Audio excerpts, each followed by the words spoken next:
মুভের উষ্ণতা দেয় দীর্ঘ আরাম, যাতে জীবনের মাঝে ব্যথা না আসে। Admission going on for Swami Vivekananda Group of Institutions, always guiding you for the brightest future.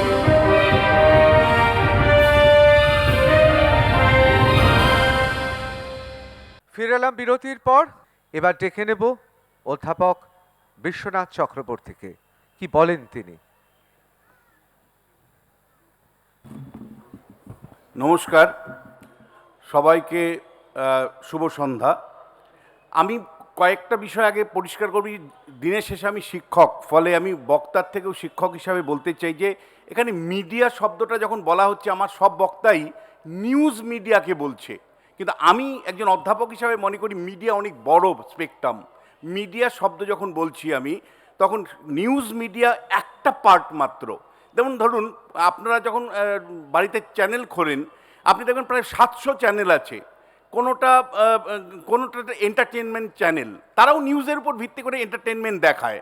কিন্তু আমাদের আলোচনাটা যেন খবর, মানে বিশেষ করে আমরা পলিটিক্যাল খবরের ভিত্তিতে আমাদের আলোচনাটা যদি নিয়ে যাই, তার আলোচনাটা সংকুচিত হবে।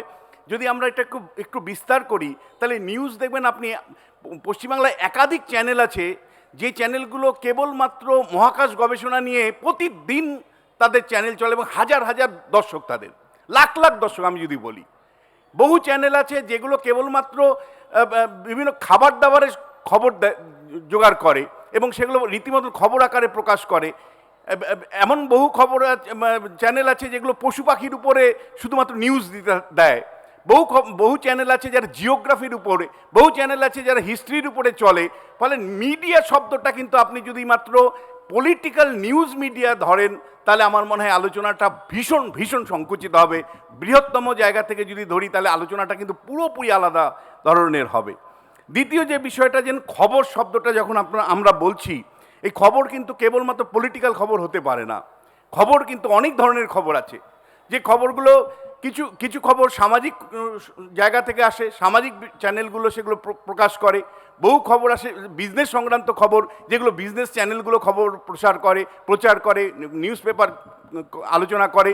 ফলে খবরও কিন্তু কেবলমাত্র পলিটিক্যাল খবর নয়, খবরটাও কিন্তু বিভিন্ন মাত্রায় বিভিন্ন মাত্রিকতা আছে, অর্থাৎ বহুমাত্রিকতা খবরের ক্ষেত্রেও আমরা কিন্তু দেখতে পাই। দ্বিতীয় বিষয় যে আপনি মিডিয়ার কার উপরে ভরসা করবেন। দেখুন, ভরসা দিনের শেষে অনেকটাই আপনার উপরে করতে হবে। অর্থাৎ একটা নম চমস্কিকে ধরে যদি আমি বলি, তাহলে নম চমস্কি বলেছেন যে যতদিন পর্যন্ত নির্লিপ্ত নাগরিক থাকবে, ততদিন পর্যন্ত মানে খবরের যারা ব্যবসা করে তারা আপনার উপরে ছুরি ঘোরাবে। ফলে আপনি কতটুকু সচেতন, আপনার উপর নির্ভর করবে মিডিয়া উপর আপনি কিভাবে ভরসা করছেন কি ঘটছেন না। অর্থাৎ আপনার ভরসাটা কিন্তু শেষ পর্যন্ত আপনাকে জোগাতে হবে, নিজেকে সমৃদ্ধ করে, নিজেকে ওয়াকিবহল করে, নিজেকে নলেজেবল করে। এবং ইম্পর্টেন্ট এখানেই হলো যে আপনার কাছে অসংখ্য খবরের উৎস আছে কিনা। আপনার বিভিন্ন একটা গণতান্ত্রিক দেশে কিছু কর্পোরেট হাউস হতে পারে, সোশ্যাল মিডিয়া হতে পারে, তারা তাদের স্বার্থে ব্যবসা করবে। কিন্তু দিনের শেষে আপনি নাগরিক হিসাবে প্রস্তুত কিনা একাধিক সোর্সের থেকে নিজের মতন করে খবরটাকে বেছে নেওয়ার প্রশ্নে, বিচার করবার প্রশ্নে। ফলে নাগরিকের মানসিক প্রস্তুতিকরণ বা শিক্ষা ভীষণ ইম্পর্টেন্ট, যে মিডিয়ার আপনি কতটুকু কোথায় ভরসা করবেন কি করবেন না। যে দেখুন, খুব পরিষ্কার করে বলতে চাই যে বিতর্কটা সোশ্যাল বা কর্পোরেট মিডিয়া নয়। বিতর্কটা হলো যে এই মিডিয়াগুলো আপনার স্বাধীনতার ক্ষেত্রটা সম্প্রসারিত করে দিতে পারছে কিনা, সম্প্রসারিত করে দিতে পারছে না। আমি ব্যক্তিগতভাবে মনে করি যে কর্পোরেট মিডিয়া বেসিক্যালি আমি ডিফাইন করি এইভাবে, যে যার বড় পুঁজি আছে এবং যে বড় ধরনের প্রযুক্তি ব্যবহার করতে পারে, সেই ধরনের হাউসগুলোকে আমি কর্পোরেট হাউস বলি, যেগুলো কর্পোরেট ঢঙে পরিচালিত হয়, তার নিজস্ব প্র্যাকটিস আছে। আর যেটা সোশ্যাল মিডিয়া বলছেন, সেই সোশ্যাল মিডিয়া কর্পোরেট হাউসও ব্যবহার করে, কিন্তু আমরা যেটাকে ইন্ডিকেট করবার চেষ্টা করছি সেটা হলো পার্সোনাল মিডিয়া। অর্থাৎ ব্যক্তি কেন্দ্রিক কিছু গণমাধ্যম গড়ে উঠছে, যেগুলো ইউটিউবার আমরা অনেক সময় বলি, ফেসবুক পেজ মেকার আমরা বলি, টুইটারে আমরা বলি, টুইটার মেকার আমরা বলি। ফলে এই মানুষগুলোও কিন্তু একটা বড় গুরুত্বপূর্ণ ভূমিকা নিচ্ছে। যেটা আমার মনে হয় যে প্রযুক্তি, বলা হচ্ছে যে প্রযুক্তি তথ্য বা আমার জ্ঞানের ভাবনা চিন্তা বা গণতান্ত্রিক ব্যবস্থায় যে তথ্যের প্রবাহ তাকে কেন্দ্রীভূত করছে যারা বলছেন, আমি তাদের সাথে একমত নই। আমি মনে করি প্রযুক্তি আসার ফলে আমাদের ভাবনা চিন্তার সম্প্রসারণ ঘটেছে, আমাদের তথ্য সংগ্রহের সম্প্রসারণ ঘটেছে এবং আমাদের স্বাধীনতার ক্ষেত্রেরও সম্প্রসারণ ঘটেছে, বিশেষ করে ব্যক্তিগত মিডিয়াগুলো তৈরি হওয়ার পরে। এবং একই সাথে এটাও বলতে চাই যে মিডিয়ার যে রেভিনিউ মডেলটা এখন তৈরি হয়েছে সেটা আমাদের ভাবায়, আমাদের চিন্তায় করায়। ডেমোক্রেসির ক্ষেত্রে সেটা একেবারে সহায়ক নয়, সেটাও মনে হচ্ছে। কেন? বড় বড় যারা হাউস, মানে যাদের বিগ ক্যাপিটাল আছে, একদম পরিষ্কার করে বলতে গেলে আম্বানি গোষ্ঠী, তারা হঠাৎ করে একটা বিরাট মানে টেলিভিশন গোষ্ঠীকে কিনে নিল, যাদের প্রত্যেকটা ভাষায় চ্যানেল ছিল, তাদেরকে কিনে নিল। এবং কিনে নেওয়ার পেছনে যে লজিকটা, সেই লজিকটা প্রকাশ পেয়েছিল, সেটা হলো যে আমার হাতে যদি মিডিয়া হাউস থাকে তাহলে আমি শাসককে সার্ভিস দেব, তার বিনিময়ে আমার মাদার বিজনেস অর্থাৎ অন্য অন্য ব্যবসাগুলোকে আমি প্রোটেক্ট করব। অর্থাৎ যদি আপনি দেখেন যে আম্বানিদের যে গোষ্ঠী, আমি নাম আর বলছি না, তাদের যে পরিচালিত চ্যানেলগুলো প্রত্যেক রাজ্যে শাসক দল যেখানে যেভাবে আছে তার হয়ে কথা বলছে। দিল্লিতে নরেন্দ্র মোদীর হয়ে কথা বলছে, আবার পশ্চিমবাংলাতে তারা তৃণমূলের হয়ে কথা বলছে। ফলে এটা খুব সচেতনভাবে তারা করছে বিজনেস স্ট্র্যাটেজি হিসাবে। এটা ভয়ের কারণ আমরা যেভাবে মানে মিডিয়াকে গণতন্ত্রের চতুর্থ স্তম্ভ হয়ে দেখে অভ্যস্ত ছিলাম, সেটা কিন্তু কমপ্লিটলি ব্রেক করে দিয়েছে এই কর্পোরেট হাউসগুলো। তারা মাদার বিজনেস, মূল ব্যবসাগুলোকে রক্ষা করবার জন্য এই ধরনের মানে পলিসি নিয়েছে যে মিডিয়াকে ব্যবহার করে তারা মাদার বিজনেসটাকে এগিয়ে নিয়ে যাবে, শাসককে সন্তুষ্ট করবে। এটা একটা ভয়ের। মিডিয়ার গুরুত্ব কোথায় বেড়ে যায়? মিডিয়া আপনি কতটুকু ভরসা করবেন কি করবেন না, সেটা কিন্তু অনেকটা সিচুয়েশনের উপর নির্ভর করে। যে গণশক্তিকে আমরা পছন্দ করতাম না বাম আমলে, সেই গণশক্তি আমাদের কাছে ত্রাণকর্তা হয়ে উঠল করোনা পিরিয়ডে কার্যত সমস্ত সংবাদ মাধ্যমগুলো অর্থনৈতিক সংকটে পড়ল। রাজ্য সরকারের বিপুল পরিমাণে টাকা বিনিয়োগ করতে লাগলো। বড় হাউসগুলো, আমি নাম করে বলছি না, প্রত্যেকটা বড় হাউস সাইলেন্ট হয়ে গেল, মৃত্যুর খবর পর্যন্ত দেখায় না, এমনকি মানুষের দুর্দশা দেখায় না। সেই সময় যে গণশক্তিকে আমরা একটা সময় নিন্দা করতাম, সেই গণশক্তির প্রথম পাতায় মানুষের দুঃখ দুর্দশাগুলো করোনা পিরিয়ডে যখন ছাপাতে লাগলো, হাজার হাজার মানুষ এগুলো শেয়ার করতে লাগলো তার অভিজ্ঞতার নিরিখে।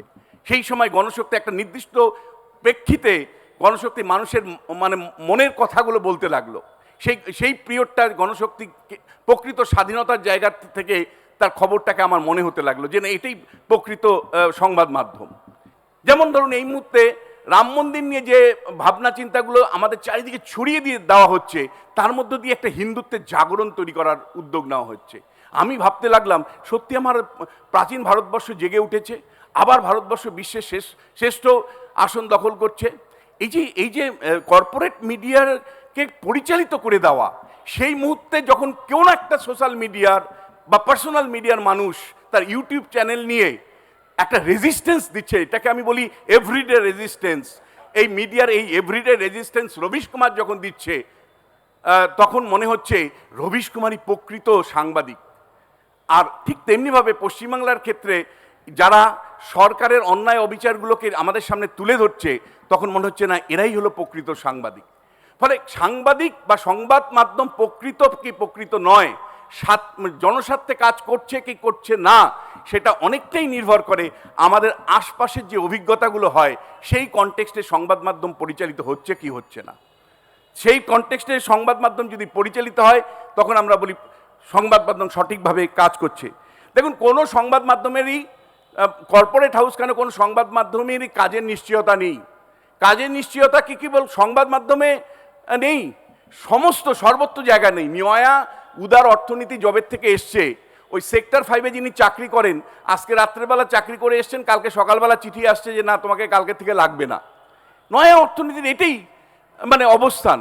কিন্তু তার মধ্য থেকেও আমি বলবো, ফলে প্রশ্নটা কর্পোরেট মিডিয়া না সোশ্যাল মিডিয়া নয়, ইম্পর্টেন্ট হলো মিডিয়ার ক্ষেত্রটা বিরাট, যে পলিটিক্যাল মিডিয়া নিয়ে আমরা আলোচনা করছি, যে নিউজ মিডিয়া নিয়ে আমরা আলোচনা করছি, সেই নিউজ মিডিয়ার উপযোগিতা সবসময় চ্যালেঞ্জের মধ্যে থাকে। অতি 50-এর দশকে ছিল না, 60-এর দশকে ছিল না, অনেক মানে কংগ্রেস নেতারা তাদের মতন করে মিডিয়াকে চালাতেন না, এখনও সেটা চলে।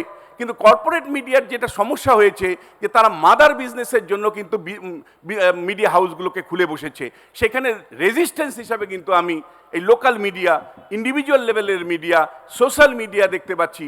যদিও তার মধ্যে অনেক বার্ডস আছে, কিন্তু লোকাল মিডিয়া এক ধরনের মানে কর্পোরেট মিডিয়াকে রেজিস্ট্যান্স দিচ্ছে বা তাদেরকে অনেক ক্ষেত্রে সঠিক পথে পরিচালনা করতে সাহায্য করছে। ফলে দিনের শেষে আমি আবারও আপনাকে বলছি যে কোনো মিডিয়াকেই আপনি হোমোজিনিয়াস বা একগোত্রীয় এরকম ভাবার কোনো কারণ নেই। তার এক একটা মিডিয়া এক এক রকম ভূমিকা পালন করতে পারে, কিন্তু বর্তমানে যে কর্পোরেট মিডিয়া আছে যারা বিগ ক্যাপিটালের দ্বারা পরিচালিত হচ্ছে, বিগ ক্যাপিটালের সাথে যেভাবে পরিচালিত হচ্ছে, সেখানে কিন্তু সোশ্যাল মিডিয়া এক ধরনের রেজিস্ট্যান্স দিচ্ছে, যেটা তারিফযোগ্য, গণতন্ত্র বাঁচিয়ে রাখার ক্ষেত্রে বিশেষ ভূমিকা নিচ্ছে বলেই আমি মনে করি। ধন্যবাদ। ধন্যবাদ অধ্যাপক বিশ্বনাথ চক্রবর্তীকে। তিনি নোয়াম চমস্কির নির্লিপ্ত নৈবক্তিক নাগরিকের কথা বলেছেন। তিনি বলছেন সোশ্যাল মিডিয়া বললে শুধু হবে না, কিছু কিছু ক্ষেত্রে পার্সোনাল মিডিয়া, অর্থাৎ কোনো এক ব্যক্তি তিনি তার মত যখন খুব স্পষ্টভাবে বলেন, দায়িত্বশীল নাগরিকের মতো বলেন, তখন তার আলাদা গুরুত্ব থাকে। এবার সরাসরি আমরা শুনব পঙ্কজ দত্ত কি বলেন তিনি, কার হাতে ভরসার হাল, কর্পোরেট মিডিয়া না সোশ্যাল?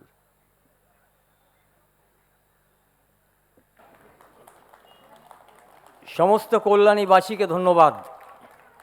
ধন্যবাদ কৌশিককে, যিনি এই 27তম বঙ্গ সংস্কৃতির অন্যতম স্পন্সর, এবং সেই মানুষটির কাছে আমি অবনতমস্তক হই যিনি ভারতবর্ষের প্রথম এমআরসিপি এবং এফআরসিএস, যিনি কল্যাণীকে সৃষ্টি করেছিলেন, বাংলার উপকার বিধান রায়কে আমি নমস্কার করি।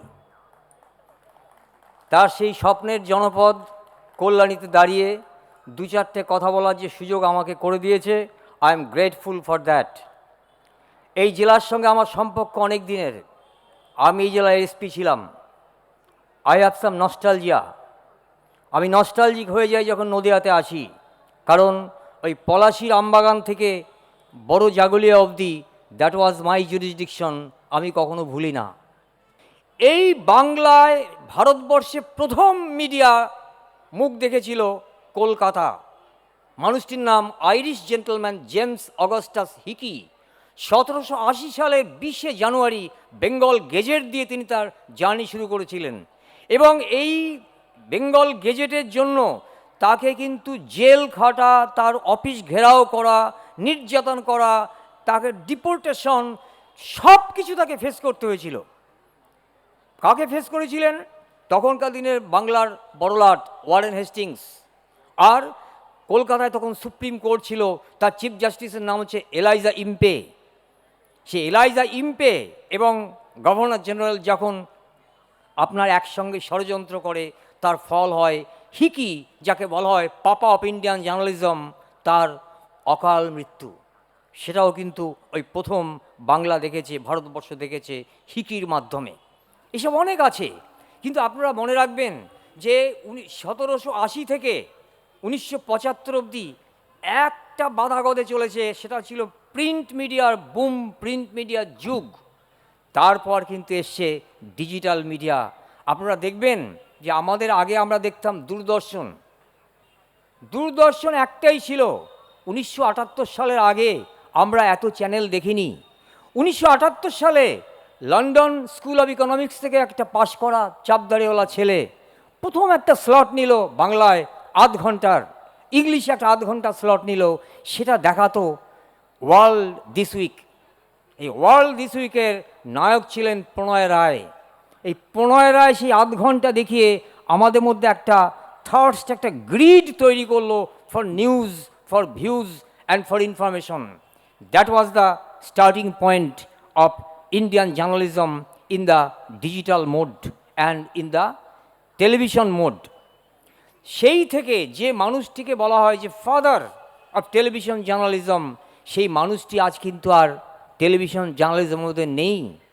আদানি গোষ্ঠী তাকে ওখান থেকে বের করে দিয়েছে, রবিশ কুমারকে বের করে দিয়েছে, অনেক সাংবাদিককে ওখান থেকে বের করে দিয়েছে, দিয়ে তারা কিন্তু চ্যানেলটাকে কুক্ষিগত করেছে। সুমনদা বলছিলেন যে কাকে কর্পোরেট বলা যায়, আমি সুমনদার সঙ্গে ডিফার করছি। সমীর জৈনের টাইমস অফ ইন্ডিয়া গ্রুপ, তারা শুধু আপনার ওই নিউজ পেপারই তো মানে আপনার বের করে না, তারা ক্যাসেট, ভিডিও, অডিও সব কিছু বের করে, অনেক কাজ তারা করে। বিড়লা, হিন্দুস্তান টাইমস যাদের, তারা তো আপনার জামা কাপড় থেকে শুরু করে সব কিছু তৈরি করে। তারা এইসব হচ্ছে কর্পোরেট। এই কর্পোরেটরা, যেটা বিশ্বনাথ চক্রবর্তী বললেন যে কর্পোরেটটা ঠিক করে দেবে আম্বানি। আম্বানির হাতে 18টা চ্যানেল আছে। আম্বানি 18টা চ্যানেল এক সুরে কথা বলবে, দের ইজ নো ডিফারেন্স, কোনো ডিফার করবে না কোনো ব্যাপারে। এইখানে হচ্ছে আপনার কর্পোরেট দাসত্ব। যখন ভারতবর্ষে কোনো আপনার বিশ্বনাথ মন্দিরের গল্প নেই, যখন ভারতবর্ষে আপনার ক্ষুধা, দারিদ্র, মন্দা, বেকারি এটা হচ্ছে উপজীব্য, তখন আপনাকে হলুদ চাল, তখন আপনাকে রাম মন্দির, তখন আপনাকে ওই রাম মন্দির বানায়েঙ্গে, এই স্লোগান দিয়ে যারা রাতের টেলিভিশন চ্যানেলটাকে, স্লটটাকে ভরিয়ে দিচ্ছে, সেটা কিন্তু জাগলারি, সেটা হচ্ছে একটা কর্পোরেট দাসত্ব। আমরা কি সেই ফাঁদে পা দেব? এই প্রশ্ন কিন্তু আজকে উঠবে। এই যে ওয়াটার টাইট কম্পার্টমেন্ট আছে, যে বিড়লারা, জৈনরা, আম্বানিরা একটা দাসত্ব করবে। নরেন্দ্র মোদী গত 11 বছরে একটা প্রেস কনফারেন্স করেছেন, অথচ প্রতি মাসে মন কি বাত করে যাচ্ছেন। তাহলে মন কি বাতে যে লোকটা ডিলিট পেয়েছেন, সে লোকটা কেন আপনার ডিজিটাল মোডে বা টিভি মোডে সাংবাদিকদের সামনে হাজির হবেন না? তার খানিকটা প্রবলেম আছে, কারণ উনি এমন কষ্টিক কথাবার্তা সাংবাদিকরা জিজ্ঞেস করবে, উনি তার উত্তর দেওয়ার জায়গাতে নেই। He knows very well.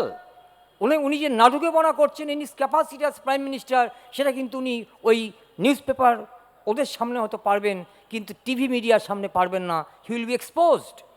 That is Y উনি কিন্তু পিছিয়ে যাবেন। আমি একটা সংস্থার নাম করছি, এটা হচ্ছে প্যারিস বেসড একটা সংস্থা, এর নাম হচ্ছে RSF। এটা হচ্ছে রিপোর্টার্স সান্স ফ্রন্টিয়ার, মানে যে রিপোর্টারদের কোনো ফ্রন্টিয়ার নেই। এই RSF-এর একটা কাজ করে, সাংঘাতিক কাজ করে, 180টা দেশের সংবাদ সংস্থাদের কাজকর্ম স্ক্যান করে, রিভিউ করে, তারা দেখে কোন দেশে নিউজ পেপার ফ্রিডম ইন্ডেক্সটা কোন জায়গায় দাঁড়িয়ে আছে। তাদের দেখা গেছে 2023 সালে আমরা দাঁড়িয়ে আছি পৃথিবীর 180টা দেশের মধ্যে 161তম স্থানে। পৃথিবীর সব থেকে লোয়েস্ট জায়গাটা আছে 3টে দেশ, ভিয়েতনাম, চায়না, নর্থ কোরিয়া। ভাবুন, আফগানিস্তান যেখানে তালিবানি শাসন চলছে, সেখানেও কিন্তু তাদের সঙ্গে আমাদের ইন্ডিয়ার ডিফারেন্স 1 কি 2। এইটা কিন্তু আমাদের পিকচার ছিল না, এইটা কিন্তু আমাদের সাংবাদিকতা ছিল না। আমাদের সাংবাদিকতা নিয়ে আমরা গর্ব করতে পারতাম। এবং আমি আপনাকে বলছি, নেতাজি সুভাষ বোসের কথা বলুন, গান্ধীজির কথা বলুন, সিআর দাসের কথা বলুন, বিধান রায়ের কথা বলুন, তারা প্রত্যেকটা পলিটিক্যাল লিডার যতখানি স্যাক্রিফাইস করেছে, আমাদের সাংবাদিকরা যে স্যাক্রিফাইস করেছে, যে আত্মত্যাগ করেছে, তার কতখানি আপনারা খবর রাখেন, কতখানি আপনারা পড়াশোনা করেছেন, কতটুকু আপনারা জানেন। আজকে এই প্ল্যাটফর্ম থেকে তার আমি 2-1 ছিলিম আপনাদের দেব, কারণ আমি মনে করি তাদের কথা যদি আজকে স্মরণ না করি পাপ হবে। 1937 সালে যে পত্রিকাটা চালু করেছিলেন শিশির ঘোষের ছেলে, যুগান্তর পত্রিকা, সেই যুগান্তর পত্রিকায় এডিটর ছিলেন এককালে বিবেকানন্দ মুখোপাধ্যায়। বিবেকানন্দ মুখোপাধ্যায় যখন কুইট ইন্ডিয়া মুভমেন্ট হয়, তখন সেই কুইট ইন্ডিয়া মুভমেন্টের সময় উনি যুগান্তর পত্রিকার যে এডিটর ছিলেন, উনি একটা সম্পাদকীয় লিখেছিলেন, যে সম্পাদকীয় সারা বাংলা টালমাটাল হয়ে গিয়েছিল। ব্রিটিশ শাসক কিন্তু দিগ্ভ্রান্ত হয়ে পড়েছিল, তারা কি করবে তারা বুঝে উঠতে পারছিল না যে কি করে বিবেকানন্দ মুখোপাধ্যায়কে ঠেকাবে। তো সেই বিবেকানন্দ মুখোপাধ্যায় যে এক রাতের ঝড়ে দক্ষিণ 24 পরগনা এবং মেদিনীপুরে 11,000 লোক মারা গিয়েছিলেন 1942 সালে, এবং এই খবরটা চাপা দিয়েছিল। ব্রিটিশরা বলল যে এখন এই খবর দেওয়া যাবে না, এই খবরটা দিলে আমাদের শাসনযন্ত্র যে বিকল হয়ে গেছে এটা জাপানিরা জেনে যাবে, কাজেই এটাকে কিল করো, কিল দি নিউজ।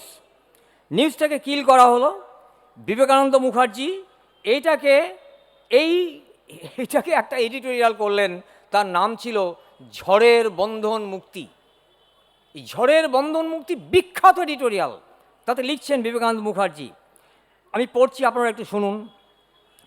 এতদিন পর বাংলা সরকার মেদিনীপুর 24 পরগনা জেলার প্রলয়ঙ্কর ঝড়কে সরকারিভাবে স্বীকার করিয়াছেন, অর্থাৎ তাঁহারা দীর্ঘ 2 সপ্তাহ কাল ঝড়ের সংবাদ চাপিয়া রাখিয়া গত সোমবার রাতে কিছু বিবরণ ছাপিতে দিয়াছেন। এই ধরনের সংবাদ নিয়ন্ত্রণের ব্যবস্থা পৃথিবীর আর কোথাও আছে বলিয়া আমরা জানি না। এই দেশে সংবাদ ও সংবাদপত্রের উপর হিটলারি শাসন চলিতেছে, যুদ্ধ অনেক দেশেই হইতেছে, পরাজয় ও সাফল্যের সহিত পশ্চাৎপসরণ বহু স্থানে ঘটিতেছে, কিন্তু যেখানে হাজার হাজার মানুষ মারা গেল, দেশ বিধ্বস্ত হইল, সেখানে গভর্নমেন্ট নির্বিকার ঔদাসীন্যে সমস্ত সংবাদ গোপন করিয়া প্রজাপালনের গর্ব গৌরব বোধ করেন। ইহা কেবল পরাধীন ভারতবর্ষে ও ভারতবর্ষের হৃদয়হীন মস্তিষ্কহীন কাণ্ডজ্ঞানহীন শাসকবর্গের পক্ষে সম্ভব। ব্রিটিশ রাজত্বে বড়লাটকে বলছেন বিবেকানন্দ মুখার্জি হৃদয়হীন মস্তিষ্কহীন কাণ্ডজ্ঞানহীন, ইডিয়েট বলছেন প্র্যাকটিক্যালি। আর কিভাবে বলবেন? ঈশ্বর না করুন, আজ যদি ইংল্যান্ডের কোনো অংশে 11,000 লোক এক রাত্রে প্রাকৃতিক দুর্যোগে মারা যাইত, তবে পার্লামেন্টে সংবাদপত্রে সেই ভয়াবহ সংবাদ কি ক্রমাগত 14-15 দিন চাপিয়ে রাখা সম্ভব হইত? প্রতিদিন রাশি রাশি চিঠি, মর্মস্পর্শী বিবরণ আমাদের দপ্তরে পৌঁছিয়াছে, কিন্তু সরকারি দপ্তরের বন্ধন দশা ডিঙাইয়া ঝড় ছাপার হরপে আত্মপ্রকাশ করিতে পারিল না। সেন্সারের দাপটে ঝড়ের আর্তনাদ সেক্রেটারিয়েট ভবনের প্রাচীর গাত্রে ব্যাহত হইল। আজ সেই ঝড়ের বন্ধন মুক্তি ঘটিয়াছে। বড় কর্তাদিগকে ধন্যবাদ যে গত সপ্তমী পূজার ঝড় আগামী বছরের পূজার আগেই তাঁরা প্রকাশ করিয়াছেন। ইংল্যান্ডে কোনো সামান্য দুর্ঘটনা হইলে রাজা ও প্রধানমন্ত্রী তৎক্ষণাৎ দুর্গতদের জন্য সহানুভূতি প্রকাশ করিয়া থাকেন। এমনকি কোন অভিনেত্রী মারা গেলে এলেন টেরির মৃত্যু পর্যন্ত স্মরণীয়, সেই জন্য শোক প্রকাশ করা হয়। ইহা ভদ্র নীতি ও সভ্য মানুষের নীতি। কিন্তু বাংলার লাট ও ভারতবর্ষে বড় লাটের দিকে চাহিয়া দেখো, 11,000 লোকের প্রাণহানির সংবাদে তার একটি মৌখিক সহানুভূতির বার্তা পর্যন্ত দেশবাসীকে জানান নাই। বিলাতি কুকুর দিকে বিয়োগ বেদনায় বিলাতি পুরুষদের হৃদয় ব্যথিত হয়, কিন্তু হাজার হাজার মানুষের জীবনও সময় সময় তুচ্ছ মনে হয়। আমরা সভ্য রাষ্ট্রের অন্তর্ভুক্ত, সন্দেহ নেই। This is editorial. ওয়াচডগের কাজ করে যাবে মিডিয়া, সেই ওয়াচডগের কাজ সোশ্যাল মিডিয়াও করবে, কর্পোরেট মিডিয়াও করবে। কর্পোরেট মিডিয়া যখন দেখবে যে সোশ্যাল মিডিয়া তাদেরকে ছাপিয়ে যাচ্ছে, সোশ্যাল মিডিয়াকে তখন কুর্নিশ করতে বাধ্য হবে কর্পোরেট মিডিয়া। কাজেই এখানে সবসময় মনে রাখতে হবে নিউজ, ভিউজ এবং সত্যি কথাটা যদি আমরা বজায় রাখতে পারি, তাহলে আমাদের যে মান পৃথিবীতে 161 দেশে দাঁড়িয়েছে, ভাবুন আমাদের আগে 160টা দেশ, তারা আমাদের আগে। ফ্রিডম ইন্ডেক্সে, নিউজ ফ্রিডম ইন্ডেক্সে তারা আমাদের থেকে এগিয়ে। আমরা কোথায় পিছিয়ে গেছি? আজকে কল্যাণী মানুষকে সেই কথাটা বলবো যে আমি যখন বাজারে যাই আমার খুব গর্ব হয় যখন আমি যার থেকে মাছ কিনি সে আমাকে জিজ্ঞেস করে, পঙ্কজবাবু কেষ্টমণ্ডলে কি হবে? আমি বললাম তুই তো বাবু আদার ব্যাপারী, তোমার জাহাজের খবর রেখে লাভ কি? বলে দাদা বলুন, আমার জানতে হবে। মাছ কাটতে কাটতে জিজ্ঞেস করছে। এইটাই হচ্ছে ফ্রিডম, এইটা হচ্ছে স্বাধীনতা, এইটা হচ্ছে স্পৃহা, এইটা জাগরুক করেছে বাংলার মিডিয়া। সেই বাংলার মিডিয়াকে আপনারা কিন্তু হেলায় নষ্ট করবেন না। বাংলার মিডিয়া, তা সে সোশ্যাল হোক, তা সে কর্পোরেট হোক, তার জাগিয়ে রাখার দায়িত্ব আমাদের। Thank you. ধন্যবাদ, ধন্যবাদ পঙ্কজ দত্তকে। আমরা এই আলোচনায় থাকবো, একটা ছোট্ট বিরতি নেব, বিরতির পর দ্রুত ফিরে আসবো। সোশ্যাল মিডিয়ায় যে কোনো নেগেটিভ খবর, যে কোনো নেতিবাচক খবরকে অনেক বেশি গুরুত্ব দেওয়া হয়। তার জন্য যদি কেউ দায়ী থাকে তার নাম হচ্ছে জওহরলাল নেহরু এবং বি.আর. আম্বেদকর। আমাদের দণ্ডমুন্ডের যে কর্তারা এই ডিজিটাল মিডিয়াকে নিজেদের শাসনের মধ্যে আনবে, একটা ক্রিটিক্যাল মাস এবং একটা ওপেন মাইন্ড যদি আপনার না থাকে, তাহলে কিন্তু মিডিয়ার দাসত্ব থেকে মানুষ বা নাগরিকের দাসত্ব আমার কাছে ভয়ের অনেক কারণ। আমি দুটো মিডিয়াকেই ধন্যবাদ দেব। এই এজেন্ডা সেটিং আগে আমরা জানতাম এটা হচ্ছে কর্পোরেট মিডিয়ার কাজ।